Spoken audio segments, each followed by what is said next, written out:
I am always in the mood for a good cookie, and that's why we started the Cookie of the Month, to bring you so many great cookie recipes. As I've mentioned, I leaf through my great-grandma's cookie book and am always amazed by all the different varieties that she made and all the different things that she left me to read about them.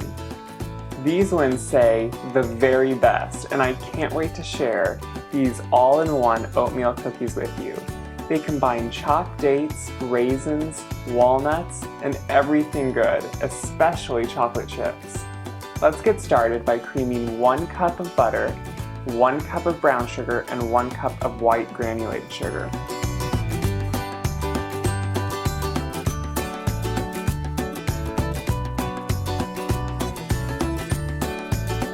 After you've creamed the butter and the sugars, you'll notice that it changes to light and fluffy.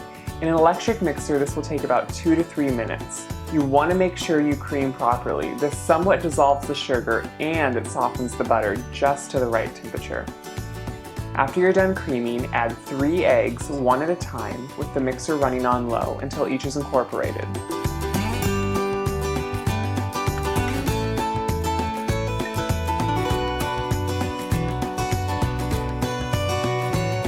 After the eggs, add 1 teaspoon of vanilla extract. Once the vanilla is added, you can add 1½ cups of all-purpose flour,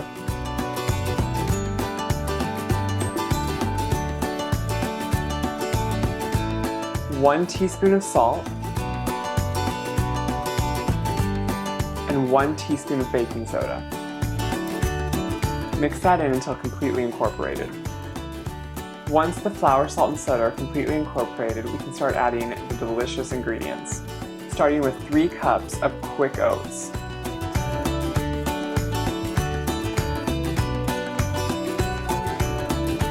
A ½ cup of chopped walnuts. You can of course use another nut if you have a favorite, or no nuts at all.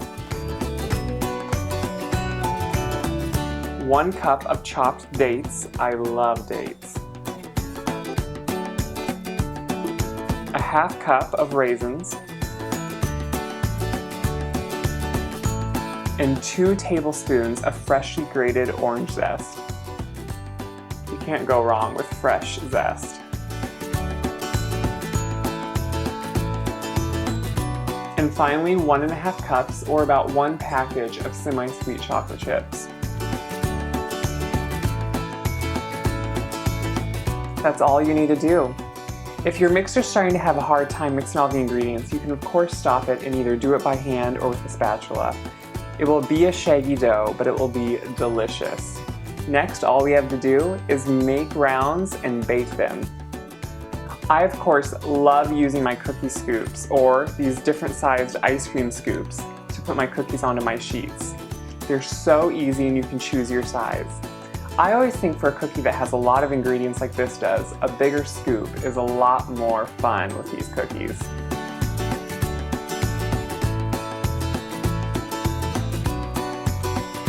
Bake in a 350-degree oven for 12 to 15 minutes until the outside of the cookie is slightly golden and set. And remember, once you take the cookies out of the oven, they will continue to bake on the pan for a little bit. So you always want to take them out just before you think they're done.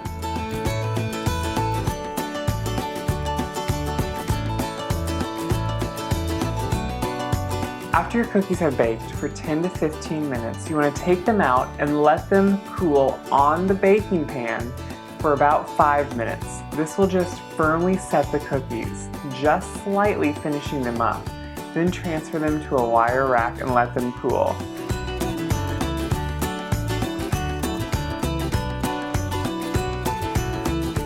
I can't wait for you to make a big batch of these hearty cookies. Perfect right before the spring months at the end of winter. Just like my grandma said, these are the very best.